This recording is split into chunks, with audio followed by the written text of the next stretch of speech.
Imagine your government sending a chunk of their army to fight flightless birds. Not one bird, 20,000 of them.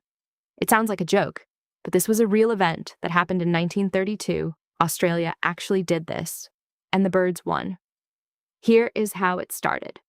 After World War I, thousands of soldiers came home to Western Australia and were handed land.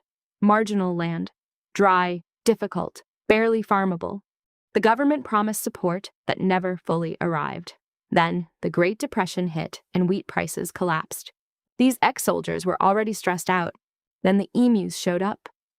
A brutal drought pushed nearly 20,000 emus inland, straight into the wheat country around a district called Campion. The birds tore through fences built to keep out rabbits. They trampled crops. They opened gaps that let every other pest pour in behind them. For farmers already on the edge, this felt less like an animal problem and more like an invasion. So they asked for the only tool they knew from the war: machine guns. The defense minister, Sir George Pearce, said yes. In November 1932, he sent in Major Gwynedd Meredith of the Royal Australian Artillery, along with 2 soldiers and 2 Lewis guns. 10,000 rounds of ammunition, a mission to wipe out an invading population of birds. What could go wrong? Almost everything. The emus did not line up and wait to be shot. They scattered. They split into small, fast-moving groups that made terrible targets. One observer clocked them running near 50 kilometers an hour. A truck full of soldiers chasing them actually crashed. The guns jammed constantly.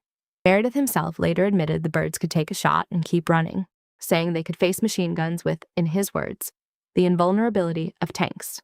Historian Murray Johnson, who studied the campaign in detail for the Journal of Australian Studies, described soldier settlers who were already exhausted, frustrated, and out of options long before the first shot was fired. After more than a month, Meredith reported 986 confirmed kills, using nearly 10,000 rounds. That is roughly 10 bullets per bird. He claimed thousands more died later from their wounds, but ornithologists Dominic Cerventi and Hubert Whittell studied the numbers and called the entire campaign an attempt at mass destruction. Newspapers around the world picked up the story. Britain's press mocked it. The joke wrote itself. A specially trained military squad defeated by birds. So the government quietly gave up on machine guns. Instead, they handed farmers ammunition directly and paid bounties for every emu killed. Geographer Tom McKnight later documented how barrier fencing, not bullets, became the real long-term solution to keeping emus out of farmland. It worked far better than just brute force. The emus never signed a treaty. They never even knew there was a war. They just kept doing what emus do and outlasted every bullet aimed at them. In 1999, Australia made it official in the only way that mattered. Emus became a protected species. So the next time you hear about a government solving a messy problem by throwing overwhelming force at it, remember what happened in Campion in 1932. Sometimes the simplest, most stubborn creature in the room turns out to be smarter than the troops sent to stop it.